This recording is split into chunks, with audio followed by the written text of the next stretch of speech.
brought to you by Agilus Diagnostics. Health test की बात आती है तो मैं भरोसा करता हूँ India largest diagnostics company Agilus diagnostics. खुद को टेस्ट करते रहो। जिस तरह से सीलमपुर विधानसभा में चर्चाएं चल रही हैं कि कहीं ना कहीं हो सकता है कि आगामी चुनाव को देखते हुए आम आदमी पार्टी का टिकट चौधरी जुबैर अहमद को न दिया जाए, और तो कहीं ना कहीं मन में एक डर तो नहीं था कि मेरा टिकट, क्योंकि आप सिटिंग विधायक हैं, मेरा टिकट तो नहीं कट गया, या आने वाले समय में ऐसा तो नहीं कि आप कांग्रेस पार्टी से टिकट ले आए?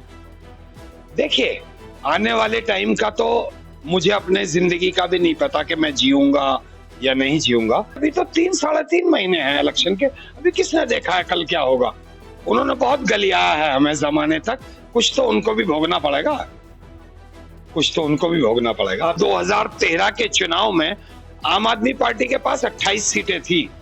उस वक्त सबसे पहले प्रकरण में भागने में उन्हीं का नाम आया था जो भाजपा से हाथ मिला करके और अपने 4 विधायकों को लेके भाजपा के साथ जाने वाले थे। सबसे पहला नाम उन्हीं का था कि भाजपा के साथ जाकर के सरकार बनाने के लिए।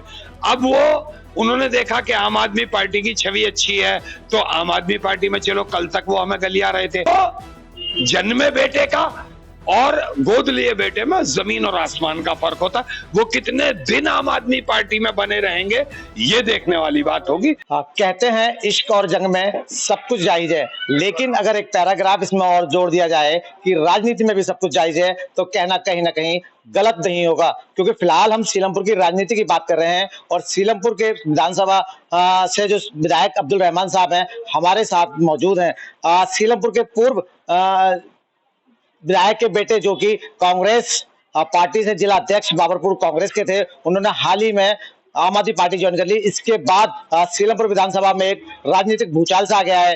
अब हम बात करेंगे सीधा विधायक जी से। विधायक हमारे साथ हैं अब्दुल रहमान साहब। उन्होंने भी हाल ही में आम आदमी पार्टी के अल्पसंख्यक प्रकोष्ठ से पद से इस्तीफा दे दिया है। आखिर क्या वजह रही है इनका इस्तीफा देने की, सीधी बात करेंगे। सर, सबसे पहले तो आपका स्वागत है दिल्ली तक में। शुक्रिया बहुत बहुत भाई। सर, एक बात बताइएगा, जिस तरह से अचानक चौधरी जुबैर अहमद का आम आदमी पार्टी में आना और उसके बाद आपका विचारों का आम आदमी पार्टी से नहीं मिलना, उसको कहते हुए आपने एक इस्तीफा दिया है अपने प्रकोष्ठ पद से, क्या है सर, क्या विचार, क्यों नहीं मिल रहे हैं? नहीं, ऐसा नहीं था। दरअसल आम आदमी पार्टी में स्वागत है सबका। आम आदमी पार्टी में तो हमारा परिवार बढ़ रहा है। जो भी आ रहे हैं उनका हम दिल से स्वागत करते हैं। उससे नहीं थी दिक्कत। मेरे घर में 2 शादियां हैं बेटियों की। और देखो, मैं अभी भी एक कार्ड दिखाना भाई, मैं अभी भी ये सारे कार्ड हैं और कार्ड ही तकसीम कर रहा हूँ। ये देखो, ये कार्ड है मेरी बेटी की शादी का, तो मैं एक कार्ड बांट रहा हूँ। तो मैं चूंकि बिल्कुल अकेला हूँ, मुझे परेशानियां थी, तो मैंने कई बार पार्टी के शीर्ष नेतृत्व से कहा भी था कि मुझे इस जिम्मेदारी से मुक्त कर दिया जाए क्योंकि मैं शादी में बिजी हूँ। लेकिन फिर भी वो जिम्मेदारी, क्योंकि चुनाव नजदीक है, मैं निभा नहीं पा रहा हूँ, किसी और को पार्टी बना नहीं रही है, तो कहीं ना कहीं काम सफर कर रहा था। काम सफर ना करे, पार्टी का प्रॉपर काम होता रहे, तरीके से होता रहे, इसलिए मैंने इस्तीफा दिया। दूसरी बात, पार्टी है और पार्टी में आना जाना लगा रहता है। मौका पसंद लोग कभी भी सत्ता के चाह में इधर से उधर, उधर से उधर भागते रहते हैं। उससे हमें कोई नहीं। हमारी पार्टी में जो भी आया है उसका दिल से स्वागत है। मुझे किसी से कोई ऐतराज नहीं। और विधायक जी, कैस लगाया जा रहा है कि कहीं ना कहीं चौधरी जुबैर अहमद को आगामी विधानसभा चुनाव का टिकट देने का वादा शायद किया गया। जिस तरह से सीलमपुर विधानसभा में चर्चाएं चल रही हैं कि कहीं ना कहीं हो सकता है कि आगामी चुनाव को देखते हुए आम आदमी पार्टी का टिकट चौधरी जुबैर अहमद को न दिया जाए, और तो कहीं ना कहीं मन में एक डर तो नहीं था कि मेरा टिकट, क्योंकि आप सिटिंग विधायक हैं, मेरा टिकट तो नहीं कट गया, या आने वाले समय में ऐसा तो नहीं कि आप कांग्रेस पार्टी से टिकट ले आए? देखिए, आने वाले टाइम का तो मुझे अपने जिंदगी का भी नहीं पता कि मैं जीऊंगा या नहीं जीऊंगा। मैं कल की क्या बात करूं, लेकिन मैं आम आदमी पार्टी में था, आम आदमी पार्टी में हूं अभी तक भी, और आम आदमी पार्टी में ही रहने का मेरा इरादा है। मेरा ऐसा कोई इरादा नहीं है कि मैं कहीं भागूंगा या जाऊंगा। रही ये बात आपकी कि चौधरी जुबैर साहब पार्टी में आ गए तो कहीं टिकट उनका हो गया। देखिए, मैं आपको एक बड़ी अजीब सी मिसाल है कि जब माँ के हमल में बच्चा आता है तो 3 महीने तक तो उसका भी वजूद नहीं बनता, उसका भी वजूद 3 महीने के बाद बनता है, पता नहीं कब जाया हो जाए। तो इसलिए अभी तो 3 साढ़े 3 महीने हैं इलेक्शन के, अभी किसने देखा है कल क्या होगा। उन्होंने बहुत गलियाया है हमें जमाने तक, कुछ तो उनको भी भोगना पड़ेगा, कुछ तो उनको भी भोगना पड़ेगा। विधायक जी, एक सवाल और है मेरे, लगातार जो मुस्लिम चेहरे हैं आम आदमी पार्टी से इस्तीफा दे रहे हैं, क्या लगता है कि जो मुस्लिम नेता हैं उनकी बात जो आम आदमी पार्टी के आला कमान नेता हैं वो नहीं सुन रहे हैं, यही एक वजह है जो मुस्लिम चेहरे आम आदमी पार्टी से इस्तीफा दे रहे हैं? देखिए, मुझे तो नहीं पता किसने इस्तीफा दिया आम आदमी पार्टी से, और मैंने भी नहीं दिया है आम आदमी पार्टी से इस्तीफा, क्योंकि मैं अल्पसंख्यक प्रकोष्ठ का प्रदेश का अध्यक्ष, मुझे पार्टी ने जिम्मेदारी दी थी।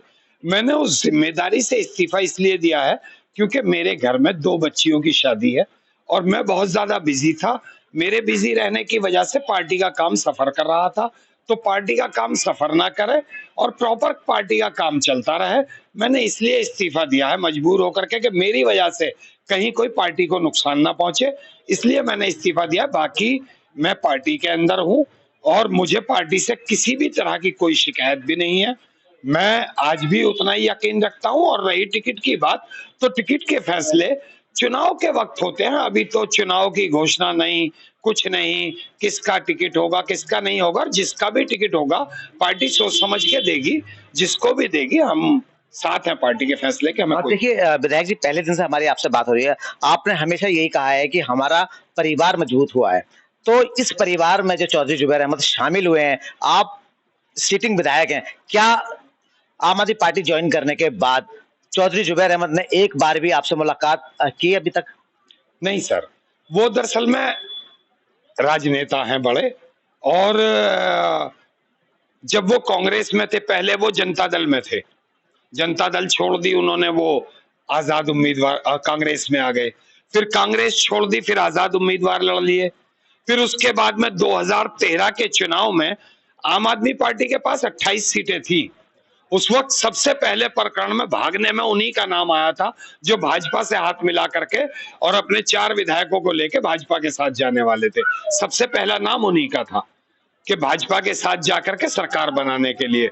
अब वो उन्होंने देखा कि आम आदमी पार्टी की छवि अच्छी है, तो आम आदमी पार्टी में चलो, कल तक वो हमें गलिया रहे थे, आज वो, और अभी मैं रात को एक किसी नेता जो इस इलाके के पूर्व एमपी भी रहे, उनका मैं एक बयान देख रहा था, उन्होंने कहा कि अच्छा है हमारे यहाँ सत्ता आने से पहले गन साफ हो गया। तो लोगों के अपने अपने विचार हैं, अपने अपने, वो कब तक रह पाएंगे हमारे साथ ईमानदारी से, क्योंकि एक आदमी ईमानदारी से अपने परिवार के साथ होता है, क्योंकि परिवार से वो जन्मा होता है उस परिवार में, तो उसके साथ होता है। एक आदमी गोद लिया बेटा होता है, पता चलता है कि माँ बाप का एक अलग घोट के भाग जाता है कई बार। तो जन्मे बेटे का और गोद लिए बेटे में जमीन और आसमान का फर्क होता है। वो कितने दिन आम आदमी पार्टी में बने रहेंगे, ये देखने वाली बात होगी। बात ये नहीं है कि वो आम आदमी में आए, मैं उनका स्वागत करता हूं, खुले दिल से स्वागत करता हूं, और हर आने वाले का आम आदमी पार्टी में स्वागत है। हमारा परिवार बड़ा होता है, हमारा परिवार बढ़ रहा है, अच्छी बात है ये, लेकिन आने वाला कितने दिन तक हमारे साथ रहेगा? क्या वो सिर्फ सत्ता को लोभ की वजह से हमारे साथ आया है? क्या वो सिर्फ लालच की वजह से हमारे साथ आया है? क्या उसकी आस्था हमारे अंदर जाग गई है? तो किस वजह से? तो अगर उसकी आस्था जागी है तो बहुत स्वागत है उनका। अगर वो सिर्फ सत्ता के लोभ से हमारे पास आए हैं तो फिर कितने दिन बन के हमारे साथ रहेंगे, देखने वाली बात है। अच्छा विधायक जी, मेरा एक आखिरी सवाल है, मैं चौधरी जुबैर अहमद के कार्यालय में घूमा, कार्यालय की तरफ मैं गया, वहां तमाम जितने कांग्रेस पोस्टर थे, होर्डिंग थे, तमाम हटा दिए गए, लेकिन 3 से 4 दिन हो गए हैं, अभी तक एक भी आम आदमी पार्टी का कोई भी होर्डिंग या पोस्टर उनके कार्यालय पर अभी तक चस्पा नहीं हुआ है। आखिर जब आम आदमी पार्टी ज्वाइन कर ही ली है, तमाम सोशल मीडिया पर उनके पोस्टर वायरल हो गए हैं, तमाम उनके फोटो वायरल हो गए हैं, और अपने आप को आम आदमी पार्टी का वो कार्यकर्ता थे, तो कहीं ना कहीं मन में एक डर, पोस्टर अभी तक कार्यालय में क्यों नहीं लग पाए? क्या उनके मन में ऐसा है, क्या सोच रहे हैं, क्या विचार है अभी तक ऐसा उनके? देखिए भाई सरार साहब, एक अच्छे आप रिपोर्टर हैं और ये सवाल तो उन्हीं से बनता है, इसका जवाब तो मैं नहीं दे सकता कि उन्होंने आम आदमी पार्टी में शामिल होने के बाद अपने यहाँ होर्डिंग्स क्यों नहीं लगाए, माननीय श्री अरविंद केजरीवाल जी की फोटो लगा करके होर्डिंग क्यों नहीं लगाया अपने कार्यालय के अंदर, ये तो वो जवाब देंगे। लेकिन हाँ, एक बड़ी अजीबोगरीब जिससे पूरा मेरा इलाका सन्न है और दुविधा में है, और वो दुविधा में इसलिए है कि कल तक वो हमें बहुत गलिया रहे थे, हमारे शीर्ष नेतृत्व को गलिया रहे थे, बहुत अभद्रता उनके अंदर थी। आज वो हमारी पार्टी में आ गए, हम उनका स्वागत करते हैं। लेकिन बड़ी अजीब बात है कि इसरार साहब ये है कि कल तक जनाब चौधरी मतीन अहमद साहब जो पूर्व विधायक हैं, सम्मानित हैं, मेरे बड़े भाई हैं, वो लोगों से मशवरा कर रहे थे शादी में घूमकर कि भाई क्या आम आदमी पार्टी में आ जाए तो कैसा रहेगा। आज वो लोगों के डर से या किस वजह से आज लोगों से कह रहे नहीं, मैं तो नहीं गया हूं, मेरे बेटे ने मेरी बात नहीं मानी, मेरा बेटा और बहू गए, मैं तो कांग्रेस में हूं। मेरी ये बात समझ में नहीं आ रही। और उन्होंने एक बात और कही है कि मैं चुनाव 2025 का कांग्रेस से ही लड़ूंगा। तो मुझे ये समझ नहीं आ रहा कि वो चुनाव लड़ेंगे कांग्रेस से, उनका बेटा चुनाव लड़ेगा आम आदमी पार्टी से, क्या बहू को एमआईएम से लड़ाएंगे और एक छोटे बेटे को क्या बीजेपी से लड़ाएंगे? क्या मतलब पूरा परिवार अपने घर से लड़ करके, मतलब सीट कहीं नहीं जाएगी, 3 हारेंगे 1 तो जीतेगा, ये वाला खेल है, मुझे समझ नहीं आया उनका। मैं अगर आम आदमी पार्टी के साथ हूं तो मेरा परिवार, मेरे यार दोस्त, जो मेरे दोस्त हैं, जो मेरा दायरा है, वो मेरे साथ लब्बैक कहकर आम आदमी पार्टी के साथ है और खुले दिल से हम कल भी थे, आज भी हैं और कल भी रहेंगे आम आदमी पार्टी के साथ। लेकिन क्या एक आदमी को इतना डर, क्योंकि डर इसलिए होता है जब आदमी ने इलाके से झूठ बोलकर वोट लिया, जब आम आदमी पार्टी पर इल्जाम लगा करके वोट लिया, आम आदमी पार्टी को गलिया करके वोट लिया, और लेने के बाद आज उन्हीं लोगों के साथ जब एक आदमी छल करके अपने इलाके के साथ, जो इलाका वोट दे करके, जिस इलाके ने सर पर बिठाया, जिस इलाके ने पलकों पर बिठाया, जिस इलाके ने उन्हें इज्जत दी और इज्जतों से नवाजा, और उनको, उनकी बीवी को, दोनों को माशाअल्लाह से उन्होंने काउंसलर बनाया, और बनाने के बाद आज उस इलाके को धोखा दे करके अगर वो किसी पार्टी का दामन थामते हैं तो क्या सत्ता को आने के बाद में वो इस इलाके को फिर ठोकर नहीं मारेंगे? क्या इसकी गारंटी है? हाँ बिल्कुल, देखिए ये हमारे साथ अब्दुल रहमान विधायक सीलमपुर थे, उनका साफ तौर पर कहना है कि सत्ता के लालच में कहीं ना कहीं फिर इलाके की जनता को कहीं ये धोखा तो नहीं दे देंगे। कैमरा पर्सन रजब के साथ इसरार अहमद, दिल्ली तक।